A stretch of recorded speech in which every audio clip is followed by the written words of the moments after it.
YouTubers, welcome back to the channel. Smishek's Custom Baits, Rick Smishek here. Today we're going to continue our series on knowing bass. This is part 3 of chapter 5.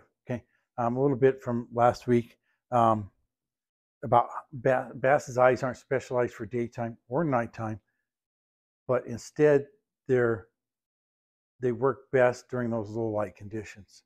That's where their big advantage is. Minnows and carp are best during the day, during real bright light, and they have a disadvantage during those low light conditions. These two things probably explain why bass fishing tends to be so good at dusk and dawn or during overcast days. Bass are motion detectors. Okay, put simply, if they haven't seen it move, they're not going to hit it. Period. A motionless object does not signal food to a bass, right? So you throw a jig out there and let it sit and you twitch it. Uh-oh, now it's food, potential food, okay? But if you just let it sit there forever, it's not going to do anything. Bass aren't going to come eat it because it doesn't signal food. In fact, their eyes are designed as motion detectors. They're really good at picking up motion.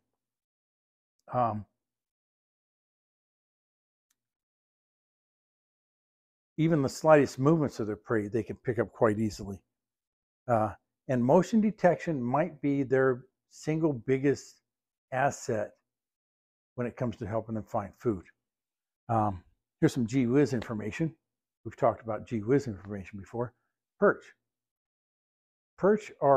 Their eyes are designed to be best at catching the movement from things that fall from top to bottom. Explains why jigging for perch, pull the jig up, let it fall. Whether it's a blade or an actual jig, let it fall, and you watch for that strike on the way down. Lift it up, let it fall again, okay?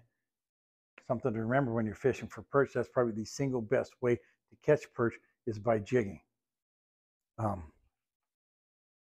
Here's something else. Size matters. When it comes to food, size matters. Bass can try to eat food that's way too big for them, and it not only kills them, but kills their prey because they can't spit the prey back out and they can't swallow it. Okay. You can go online and look up pictures of that. Some of us have probably even seen it in person. I'm not one of them. But bass will try to get the most bang for their buck when it comes to the size of prey they're eating. They need to take in more energy through their food intake than they expend trying to catch it, right? Because if they don't, they'll end up dying. They don't grow like they should, you know. In Berkeley's lab, bass in the 1 to 2 pound range preferred food in the 2.5 to 3 inch range. Okay, now you can upsize from there and your catch rates will drop off dramatically. If you downsize, they still drop off, but just not nearly as dramatically. So that process is a whole lot slower. Bass are a lot more tolerant of downsizing baits than they are in upsizing them. You know, obviously, if we're hunting for the biggest bass in the lake, we probably don't want to use a 2.5 inch jerk bait. Okay, we want to go with something bigger. But knowing that we are going to get very few strikes compared to if we were fishing for numbers of fish.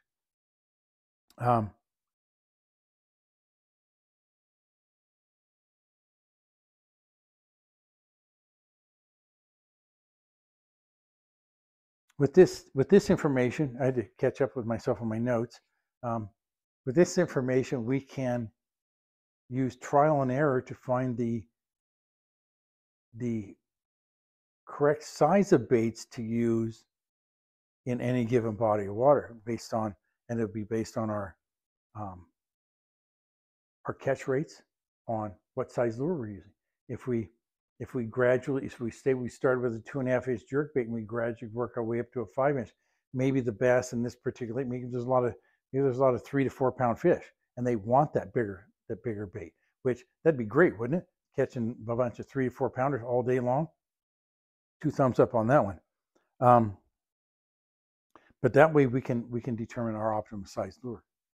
But I would start with, and I'm going to start in the future, with shorter lures than I have in the past. Shape, studies at Berkeley show that even bass that have never seen an earthworm before will readily eat one as soon as they see it. Okay.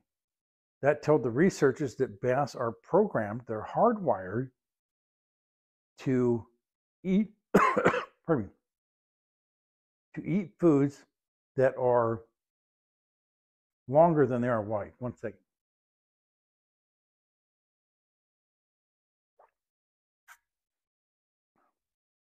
Sorry about that. Just need a little bit of a drink. A little scratchy throat today.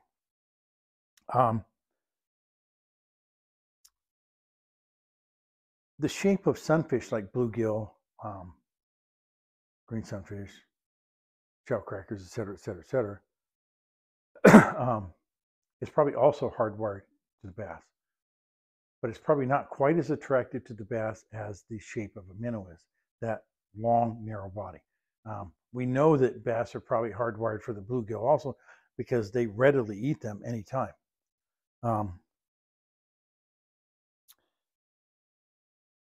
Fish can easily distinguish between horizontal objects, vertical objects, but they're not very good at distinguishing objects that are, say, at a 45-degree angle.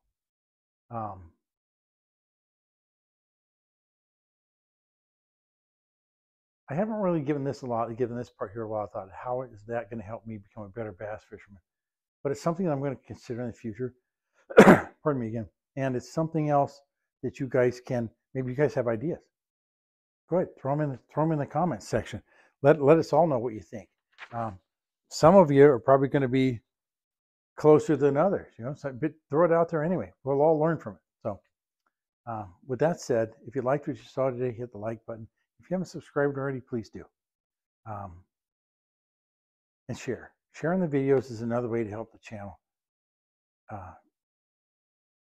It brings more people into the channel. More people get to see it.